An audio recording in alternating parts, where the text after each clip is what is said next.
Hi everyone, it's your UC Alice here, and today we're going to go over your EDU40003 A2 flipped collab. We respectfully acknowledge the Wurundjeri people of the Kulin Nation, who are the traditional owners of the land on which Swinburne's Australian campuses are located, and we pay our respect to their elders past, present and emerging.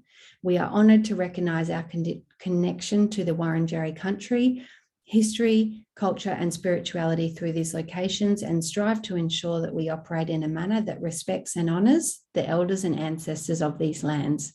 We also respectfully acknowledge Swinburne's Aboriginal and Torres Strait Islander staff, students, alumni, partners and visitors. We also acknowledge and respect the traditional owners of lands across Australia, their elders, ancestors, cultures and heritage, and recognise the continuing sovereignties of all Aboriginal and Torres Strait Islander nations. We respectfully recognise the diversity of country on which we are grateful to live and learn. So let's have a look at the task details. Assignment 2 is a reflective philosophy, 1,200 words, give or take 10%. It's worth 40% of your grade and it's due on Monday of week 12. So this assignment task requires you to articulate your philosophy of teaching. Whether you are aware of it or not, your practice is influenced by your values and beliefs. So it's important you reflect on your teaching philosophy, particularly at the beginning of your teaching career. This philosophy of teaching statement will be a valuable document that will guide your future teaching practice and communicate your vision and beliefs to others, including families, professionals, and prospective employers. And this will be something that is really practical and will be a beautifully polished document that you can actually take with you to future job interviews. So we think it's really practical and really useful. And if you're interested in delving further into the unit learning outcomes, they are available via the A2 page on Canvas for learning outcomes 4 and 5. So this assignment is designed to extend your ability to reflect on the role of a professional. Reflection is a vital skill in knowing and understanding who you are in order to better position yourself within the context of teaching. So as we know, reflection is a crucial part of our role as teachers. It's important that we're regularly looking back and reflecting on our practice and our knowledge, and as teachers, we know that we never stop learning. So it's important that we integrate reflection into who we are. So this quote from Brookfield here, which you'll find on the A2 page on Canvas, this is really important so that you understand there's lots of different things that go into a teaching philosophy. So it's things such as values, beliefs, and insights and convictions about the forms and fundamental purposes of teaching. It's important that you understand how far your practice exhibits and features you feel are essential to good teaching, and that you have a set of purposes towards which your efforts are geared. When you consciously hold to your philosophy, you have a vision of what you're trying to do, how you're trying to do it, and why it's important. So your philosophy statement will be based on professional knowledge and contemporary practice, but it will also reflect your personal values, so it will be unique. So your ELA won't want to read 100 copies of the same assignment. So we want you to really project your personality and your personal values into your philosophy. So this is where you really get to be creative and really show us who you are as a teacher. You can use first person in this because you will be using lots of I statements, which I'll get to shortly. And then in the second part of this assignment, you will drop back to third person because you will have to use relevant literature to support your views. Your writing should consider your potential audience, including families, early childhood education professionals, and prospective employers. So your philosophy of teaching statement, so we're down the bottom of this slide now, should cover 3 things. It should identify and articulate your values and understandings about children, learning and teaching in early childhood education. It should address the theories, perspectives, or documents that guide your teaching. And it should explain particular approaches and teaching strategies that underpin your practice and how you aim to continue and learn and contribute to the profession. So this assignment has 3 parts, which you would submit as 2 separate pieces. So one is going to be the brochure, which we're going to cover in a second, and the other will be the brochure for part A, and the other is a document containing part B and C. So, but just to be clear on this is only one upload to turn it in the submission spot. So we can't have multiple uploads. You have to combine parts A, B, and C into one uploaded document. Okay, so part A is your brochure. So this is the way, the brochure that you will have clear information for your stakeholders.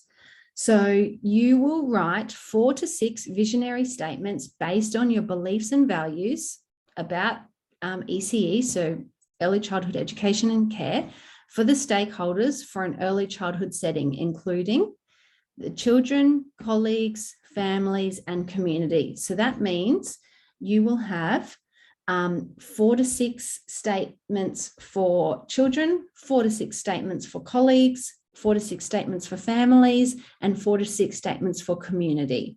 So that's why it will total up to between 16 and 24 statements. These must be written in a brochure format with your name and a heading. Obviously, you also always need to have your name on a submission, and a clear heading outline what the brochure is. Make sure each statement is clear. So we really want you to be clear and concise and suitable for a wide audience. You can use graphics, images, and design features. So we really want you to tap into your imaginative and creative side here. Use color, use quotes. You might have open-ended question or 2, or maybe a very short piece of poetry that aligns with your teaching philosophy. So as I said a few slides ago, we really want to know who you are as a teacher. We want to see that this philosophy reflects who you are as a professional, and also be clear about the personal and professional qualities that define you as a teacher. So how can we do that? So you will use a certain type of language in part A. So as I've said already, you can use first person. So here are some examples of I statements. You might like to brainstorm some more of these on your discussion board with your ELA. This is purely just a list to start you off.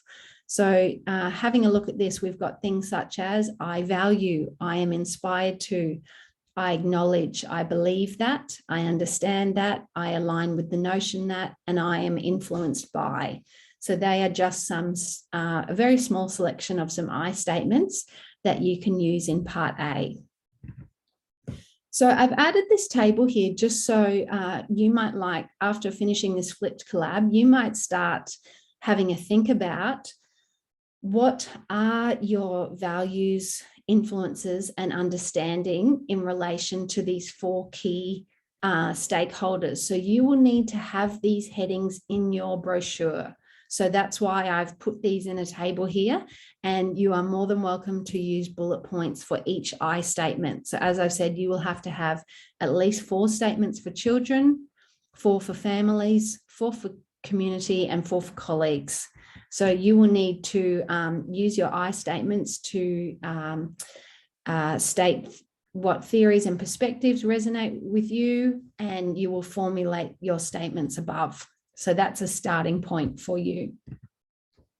And the way you can, if you're thinking, well, I haven't ever done a brochure before, there are actually some really easy, great ways to do it. So these are a few options here for you. So I've just put some screenshots here.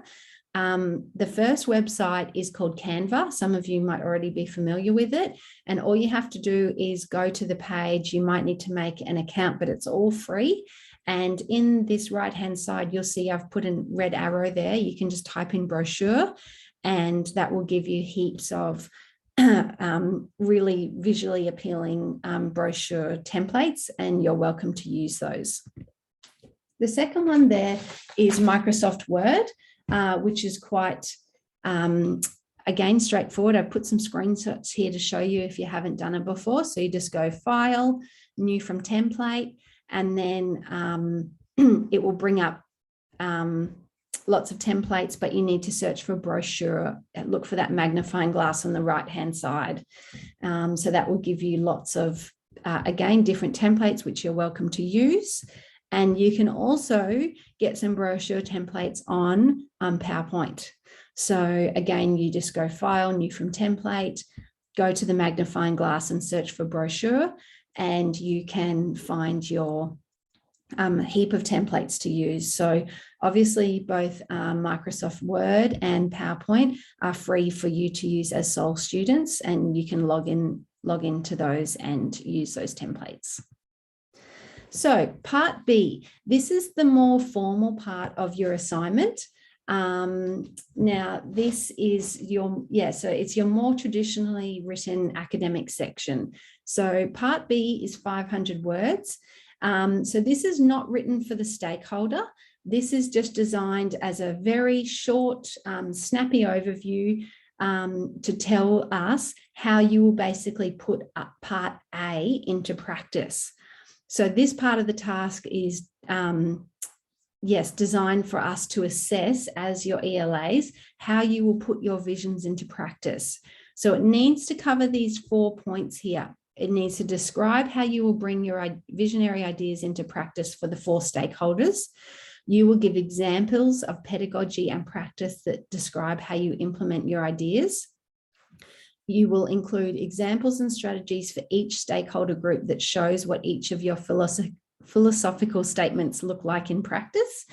And point 4, you will integrate a range of in-text references to support your ideas in pedagogy.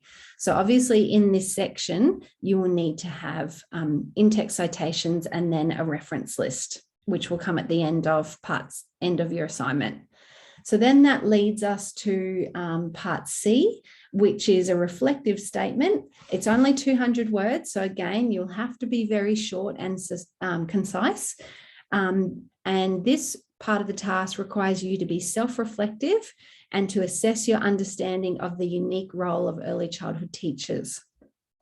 So you'll have to cover these 2 points here. Your reflection needs to demonstrate an insightful understanding and awareness of the unique aspects of the role of early childhood professionals and particular challenges of a teacher. And it will need to articulate who you are as an early childhood professional in a short, concise statement. And as I've said, you will need to include an APA reference list, which is not included in the word count. So let's keep going along. So parts B and C, as we've just covered, you will need to use third person language in that. As I said, this is the more formal section of your assignment. So again, this is just a very short list here in italics. Some examples of third person language might be that reflective practices encourage and facilitate, effective teachers work to reflect upon, reflection assists, ABC, which then leads to XYZ. Reflection supports teachers too. Okay, so again, please utilize your discussion boards and your peers and your ELA to perhaps come up with some more examples of third person reflective language there. That is not a complete list, that's just to start you off. And just make sure that you address the relevance of reflective practices within the early childhood profession. So as I've said, a reflective practice is crucial for us as teachers. So what you'll need to do is link your personal philosophy statements to how you can work towards this. So this is just one way to do it, using both first and third person. And this will all be placed on the Padlet for you as well, by the way.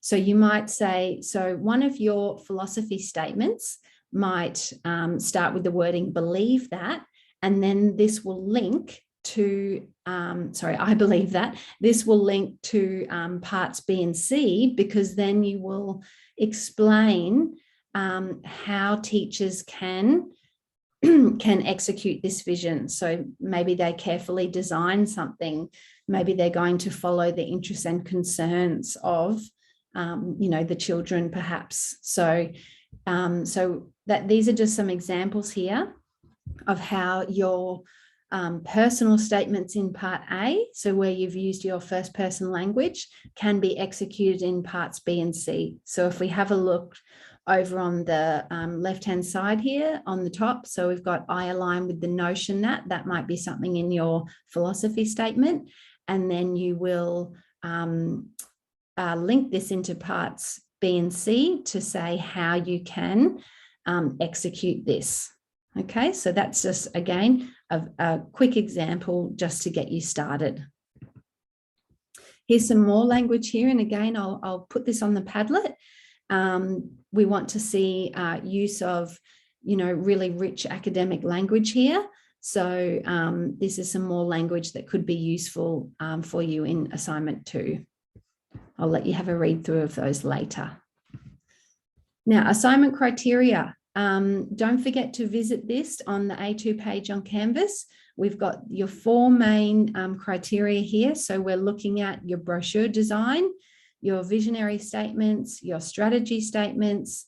We're looking at your reflections of the role of an early childhood professional and your English and academic expression. So this is just a little screenshot there of the assignment 2 page, but please be sure to visit this page and check it in full. And remember, it's always a good idea to see if you can tick off all those dot points yourself to ensure that you're meeting all the task requirements. So extension request, just a reminder, you need to fill out the appropriate form on the A2 page on Canvas. Please don't email us with requests personally. It all needs to go through the Canvas page because that's our central way of keeping track of requests. And please don't forget that if you do need a longer extension, over 48 hours, we do need a medical certificate to approve that. And extra support, as always, is a huge realm of support available for you. You've got your discussion boards, you've got the Padlet, you've got all the weekly activities, which of course lead up to the assignment, the Collaborate sessions. So on that note, we do apologise for the issues with Collaborate, but please know that was not our doing. It's something to do with the Collaborate software itself, I guess. So they're trying to fix that behind the scenes, but we do encourage you to attend the live session because they can't guarantee that this recording glitch is fixed, but we will always record it and post it to the Padlet along with any screenshots that we take of the brainstorms. Don't forget, you've got Studiosity, you've got the Student Hub and student advisors or coaches if you need further support. And so we've got 2 live collabs for this assignment. So we've got them in week 8. So come along to that. And then week 11, which will be just the final round of questions and answers, which is on the Tuesday before the assignment is due. So thanks, everyone. This has been your overview for the assignment. I encourage you to visit the A2 page on Canvas, have a really good read of the task requirements, and start posting any of your questions and ideas to the discussion board. Thanks, bye.